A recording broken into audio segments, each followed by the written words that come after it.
Monsieur le commissaire, bonjour. Bonjour.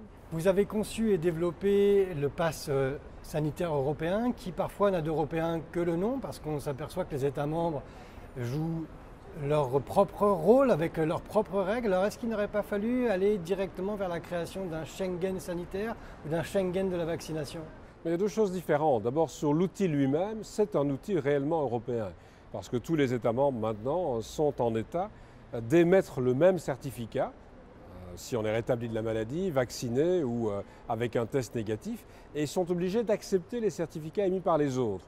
Donc je crois qu'on a donné une certaine souplesse dans la façon de s'organiser, mais au moins nous avons le même outil dans tous les États membres et d'ailleurs aussi dans 3 ou 4 autres pays complémentaires dans l'espace économique européen et en Suisse, et puis progressivement dans des États tiers.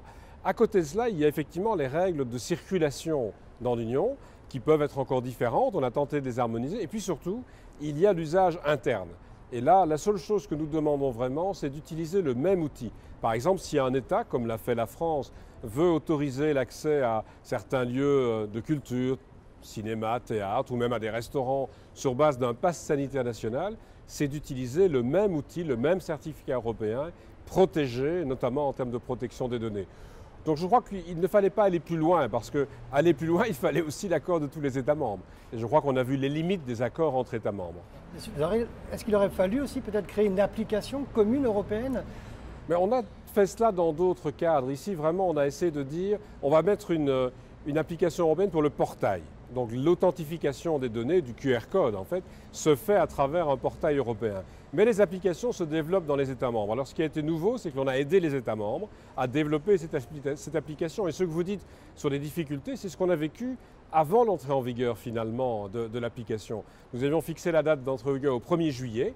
Et depuis le début du mois de juin, même déjà dans le courant du mois de mai, on a commencé à travailler techniquement, avec effectivement des difficultés de mise en œuvre, mais avec une situation où, dans le courant du mois de juillet, aux alentours de la mi-juillet, on a pu constater que tous les États membres étaient à même de reconnaître les certificats émis par les autres. Nous avons eu pendant 2 à 3 semaines des difficultés dans plusieurs États membres. C'était prévu dans le règlement. On avait prévu une phase de transition.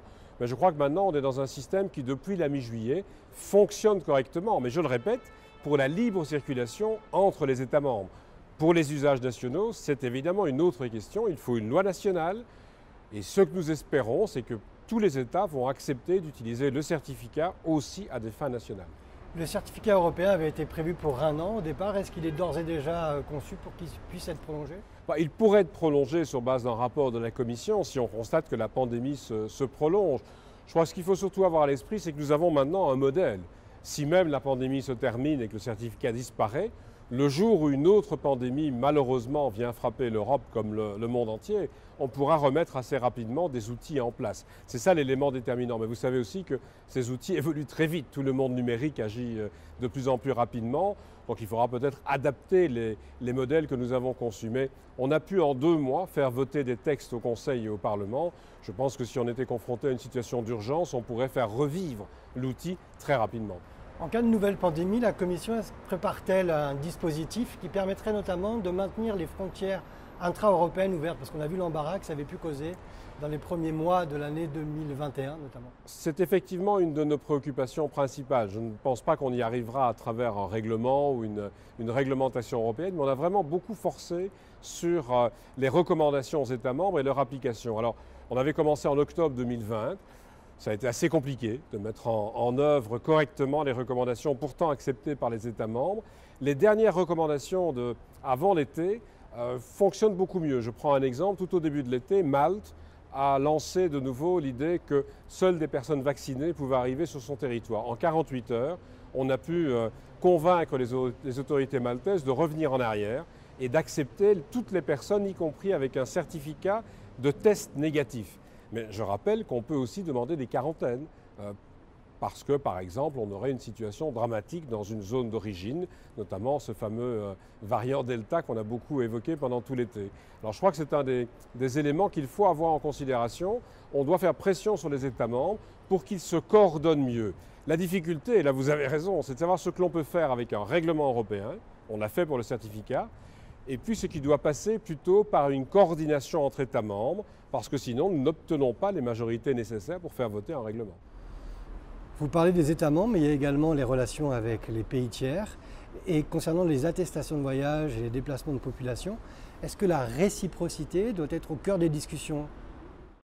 Alors ce que nous avons d'abord fait, c'est faire en sorte que le même certificat soit d'application dans la zone économique autour de l'Union européenne, donc au Liechtenstein, en Norvège, en Islande. On a eu très vite aussi le même outil utilisé en Suisse, puisque ça faisait partie de la réglementation.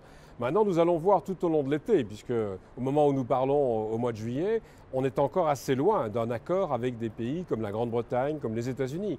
Alors nous demandons effectivement que notre certificat soit reconnu et que l'on puisse reconnaître les outils venant des pays tiers, avec une réciprocité. Elle n'est pas absolue. Nous avons ouvert par exemple les frontières vers les États-Unis, alors que les États-Unis n'ont pas encore ouvert leurs frontières aux Européens, mais nous continuons de discuter pour avoir les mêmes outils. Il faut se rendre compte qu'on est en avance. L'outil qui a été mis en place en Europe n'existe pas dans beaucoup de pays à travers le monde. Aux États-Unis, par exemple, on ne souhaite pas mettre un certificat en place à l'échelon fédéral. Donc nous devons travailler avec d'autres documents de reconnaissance, par exemple de la vaccination. Mais c'est vrai, l'objectif c'est de trouver un accord, par exemple à l'Organisation mondiale de la santé ou dans d'autres réunions internationales, pour avoir cette réciprocité. Nous avons commencé à travailler sur le continent européen. On essaie maintenant d'étendre progressivement cette règle à l'ensemble de la planète. Merci beaucoup, Monsieur le Commissaire, pour ces informations. Avec plaisir. Ces précisions.